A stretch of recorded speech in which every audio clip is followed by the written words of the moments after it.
यहाँ के नेताओं की भूमिका डेयरी के पक्ष में क्यों नहीं? डेयरी के जिंदगी को खत्म करने में लोग लगे हुए हैं, इसमें सरकार को इंटरफेरेंस करना चाहिए। सर्वोच्च न्यायालय के आदेश आने तक आप हमको मोहलत दीजिए, जरूरत पड़ेगी तो हम निश्चित रूप से भूख हड़ताल पर बैठना भी पड़ेगा। लाठी का कोई सोल्यूशन नहीं है और तोड़ने का कोई सोल्यूशन नहीं है। यदि 2 तारीख को इस तरह के जबरन तोड़ने की कोई प्रक्रिया हुई तो मैं समझता हूँ कि हम लोग के पास मरने के अलावा दूसरा कोई रास्ता नहीं है।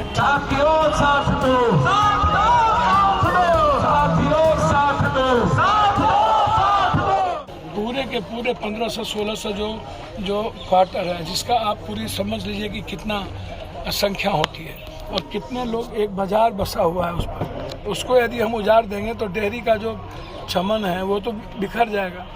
मेरा सॉल्यूशन ये है कि हम लोग तो जो भी कार्रवाई होती है कर ही रहे हैं। हम सरकार से मांग करना चाहेंगे कि इसमें सरकार को इंटरफेरेंस करना चाहिए और सुप्रीम कोर्ट के आदेश आने तक पदाधिकारी को संयम दिखाना चाहिए, क्योंकि हम सुप्रीम कोर्ट में गए हुए हैं। तो हम चाहेंगे कि पदाधिकारी महोदय इस चीज़ों में उतावलापन ना दिखाएं, संयम इसको दिखाएं।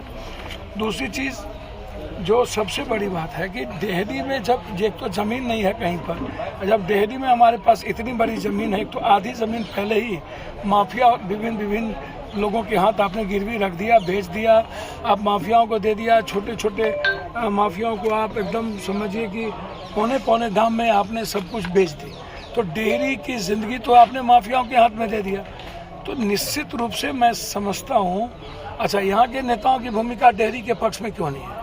नेता यहाँ के सांसद, MP, मंत्री संतरी डेयरी को लेकर के, जिस डेयरी से औद्योगिक नगरी, जिसको एशिया में मैं समझता हूँ कि डेयरी का नाम एशिया में सबसे ऊंचा था। बिहार में डेयरी से हमको गर्व होता था और सासाराम की पहचान डेयरी से थी।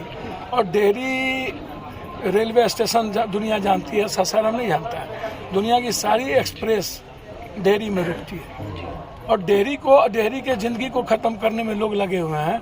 तो हम डेयरी की जनता से अपील करेंगे कि इसमें आप सब लोग सहयोग करिए और सर्वोच्च न्यायालय के आदेश आने तक आप हमको मोहलत दीजिए। इस बीच में सरकार से भी हम मिलेंगे, अपनी बात रखेंगे। लगातार सरकार, हम लोकतांत्रिक तरीके से ज़रूरत पड़ेगी तो हम पदयात्रा भी करेंगे, ज़रूरत पड़ेगी तो हम निश्चित रूप से भूख हड़ताल पर बैठना भी पड़ेगा।